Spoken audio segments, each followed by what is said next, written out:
রাধে কৃষ্ণ। বন্ধুরা বন্ধুরা আমরা প্রত্যেক মানুষই স্বপ্ন দেখি, কিন্তু স্বপ্নের উপর আমাদের কোনো নিয়ন্ত্রণ থাকে না। স্বপ্নশাস্ত্র ও জ্যোতিষশাস্ত্র বলছে যে প্রত্যেক স্বপ্নের পিছনে কিছু না কিছু কারণ লুকিয়ে থাকে। প্রত্যেক স্বপ্ন আমাদের ভবিষ্যৎ ও অতীতের ইঙ্গিত দেয়। বন্ধুরা, অনেক সময় আমাদের বাড়ির লোকেরা বলে থাকেন যে স্বপ্নে আজ আমি সাপ দেখলাম, বা স্বপ্নে আমাকে সাপে কামড়েছে। বন্ধুরা, এমন অনেক রকম স্বপ্নের কথা আমরা শুনে থাকি। তাই বন্ধুরা, এই সকল স্বপ্নের কি মানে, স্বপ্নে সাপ দেখলে কি হয়, স্বপ্নে সাপ দেখলে কোন 5টি সংকেত আমাদের ভগবান দিয়ে থাকেন, এই সকল তথ্য বন্ধুরা আজকে আমরা এই ভিডিওতে জানবো। তাই ভিডিওটি কিন্তু বন্ধুরা আপনারা অবশ্যই দেখুন, স্কিপ করবেন না। স্কিপ করলে সব কিছু জানতে পারবেন না। এবং বন্ধুরা, ভিডিওটি একটি লাইক করে কমেন্টে হর হর মহাদেব এবং জয় শ্রীকৃষ্ণ অবশ্যই লিখুন। বন্ধুরা, সাপকে হিন্দু ধর্মে পূজনীয় মানা হয়েছে। সাপ ভগবান শিবের গলার হার এবং ভগবান বিষ্ণুর শয়নক্ষেত্র। এছাড়াও মা মনসা দেবীর প্রতীক। সমুদ্র মন্থনের সময় নাগরাজ বাসুকীর সাহায্যে সমুদ্র থেকে অমৃত এবং বিষ উভয়ই তোলা হয়েছিল। তাই মানা হয় জীবনে যখন অমৃত বিষ আসে, অর্থাৎ জীবনে যখন ভালো খারাপ আসে, তখন সাপের মাধ্যমে ভগবান আমাদের কিছু সংকেত দেন। কিন্তু বন্ধুরা, সাপের বিষয়ে আমাদের মনে কিছু মিথ্যা ধারণাও রয়েছে। সাপ যখন আমাদের সামনে আসে তখন আমরা ভয়ে তাকে মেরে ফেলি, এমনকি স্বপ্নে সাপ দেখলেও আমরা ভয়ে উঠে পড়ি। কিন্তু স্বপ্নশাস্ত্র বলছে যে বন্ধুরা, স্বপ্নে সাপ দেখলে এর অনেক অর্থ রয়েছে, আর তার মধ্যে প্রথমটি রয়েছে অশুভ সংকেত। বন্ধুরা, যদি স্বপ্নে আপনাকে বারবার সাপে কামড়ায় তাহলে এটি কখনো শুভ সংকেত নয়।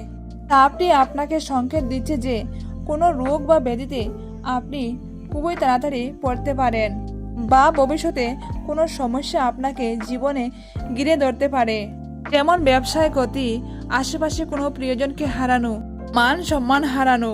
বন্ধুরা, এটি কিন্তু ভগবান আমাদেরকে স্বপ্নের মাধ্যমে সংকেত দিয়ে থাকেন। এইভাবে স্বপ্ন দেখলে বন্ধুরা আপনারা কিন্তু একটু সাবধান হয়ে যান। নাম্বার 2, যদি স্বপ্নে আপনি কোনো সাপকে কোনো জায়গায় যেতে দেখেন, বা যদি আপনাকে সাপটি দেখে সাপটি লুকিয়ে পড়ে, তাহলে বন্ধুরা ভাববেন যে পিতৃদেব আপনাকে সকল বিপদ থেকে রক্ষা করছেন। নাম্বার 3, যদি বন্ধুরা আপনারা কোনো সাপকে কোনো মন্দিরে দেখেন, তাহলে বন্ধুরা সেই মন্দিরে গিয়ে কোনো দেবদেবীর পূজা বন্ধুরা আপনারা অবশ্যই দেন। এটি বন্ধুরা আপনারা ভগবানের আশীর্বাদ পাওয়ার সংকেত পাচ্ছেন। নাম্বার 4, যদি বন্ধুরা আপনারা স্বপ্নে দেখেন যে কোনো সাপ টাকা পয়সা বা ধন সম্পদের উপর বসে রয়েছে, তো বন্ধুরা এটাই বোঝাচ্ছে যে আপনাদের ধন সম্পদের উপর বা আপনাদের উন্নতির উপর কোনো শত্রুর প্রকোপ পড়েছে, যার ফলে বন্ধুরা আপনাদের উন্নতির পক্ষে অনেক বাধা বিঘ্ন আসবে। নাম্বার 5, স্বপ্নে নাগনাগিন দেখা, সাদা সাপ দেখা, বা ভগবান শিবের শিবলিঙ্গের উপর সাপ দেখা, বন্ধুরা এটি কিন্তু অত্যন্ত শুভ সংকেত মানা হয়। আর বন্ধুরা, যদি আপনারা স্বপ্নে মরা সাপ দেখেন, তো এটি হচ্ছে খুবই অশুভ সংকেত। এটি গ্রহের কুপ্রভাব থাকলে মানুষেরা এমন স্বপ্ন দেখে। তাই বন্ধুরা বারবার যদি আপনারা এমন স্বপ্ন দেখেন, তো 5টি বা 11টি সোমবার আপনারা ভগবান শিবের কোনো মন্দিরে গিয়ে ভগবান শিবের অভিষেক করুন। বা বারবার যদি আপনার স্বপ্নে সাপে তাড়া করে, বা বারবার আপনার স্বপ্নে সাপ আসছে, তো বন্ধুরা এটিও কিন্তু কোনো শুভ সংকেত নয়। জ্যোতিষশাস্ত্র অনুসারে এটি কাল সর্প দোষের ইঙ্গিত দিচ্ছে। কিন্তু বন্ধুরা আপনারা একদমই ভয় পাবেন না। আপনারা ভগবান শিবের নামে বা ভগবান শ্রীকৃষ্ণের নামে একটি ব্রত রেখে তাদের নাম সংকীর্তন মন দিয়ে করুন। দেখবেন ভগবানের আশীর্বাদে সকল বিপদ কেটে গেছে। দেখবেন সকল বাধা বিপত্তি থেকে আপনারা কেমন বেরিয়ে গেছেন। হরে কৃষ্ণ। বন্ধুরা জয় শ্রীকৃষ্ণ। রাধে রাধে। বন্ধুরা ভিডিওটি কেমন লাগলো? যদি ভিডিওটি ভালো লাগে তাহলে অবশ্যই একটু লাইক করবেন, এবং আমার চ্যানেলে নতুন হয়ে থাকলে সাবস্ক্রাইব করে আমার পাশে থাকবেন। এবং বন্ধুরা ভিডিওটি আপনাদের বন্ধুদের কাছে শেয়ার করবেন।